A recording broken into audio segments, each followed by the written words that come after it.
This is your life. You know, yeah. Am I going to win a refrigerator? Where'd you go this time, Dad? Gee, we were lonesome for you. Lonesome, eh? We missed you every minute. I tell you, boys. I tell you a little secret, and don't breathe it to a soul. One of these days, I'm gonna have my own business, and I won't have to leave home no more. Like Uncle Charlie, huh? Yeah, bigger than Uncle Charlie. You know, I never made it to the Divinity School. I had a full scholarship to go, but I passed on it. I was married my senior year in college, and I needed a way to make money because my dad told me that if I was old enough to get married, that I was old enough to pay my own way.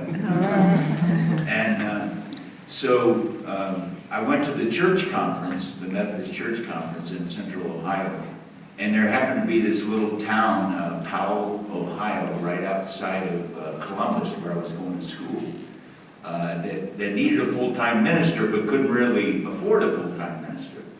And they gave me a parsonage, and I think back in those days it was about $6,000 a year. And I was in charge of sermon and youth fellowship, and you know, administering to the sick. So I was doing that my senior year, and I was also doing like probably 15 or 20 plays at Otterbein that summer and that year. And I'll be honest with you, I started having more religious experiences in the theater than I did in the church. And the first play that I experienced this with was, I was in a production with a veteran New York actor, very well known, very successful. His name is Pat Engel, who passed a couple of years ago. And Pat and I became dear friends, and we were doing a production of A Man for All Seasons. And that was the first time I really kind of experienced the bond between the actor and the message and the audience. And to me, the theater was a lot more adept at getting that message of humanity than I was anyway at that time in my life. You know, on sermons, there was many of them. There was many a Saturday night I came home from Otterbein.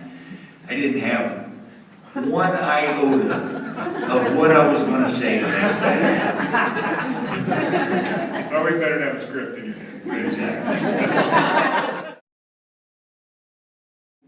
I found out on the day Kent talked to me about the possibility of directing it, that we would be in the round. That brought up a whole other sort of thing. But What kind of feedback are you getting about that concept? Because audiences have gotten used to, over the years, seeing Willie's little tiny kingdom. And you, by necessity, had to put that back in the audience's mind. yeah. We already knew we had to do kind of essentially a bare stage because we were in the round, and we didn't want to get into moving scenery and wasting time with all of that kind of falderall. But as I started to research, after we had already made our design choices, we found out Arthur Miller wrote it for a bare stage. He wrote it for 3 platforms. That was what was in his head when he wrote it. You put your hand on my shoulder and Hartman, Connecticut is Hartford. Howard! Turn it off! I gotta get myself some Look, coffee. Willie. I gotta get some coffee. Willie, look. I'm going to Boston. You can't go to Boston for us. Why can't I go? I don't want you to represent us.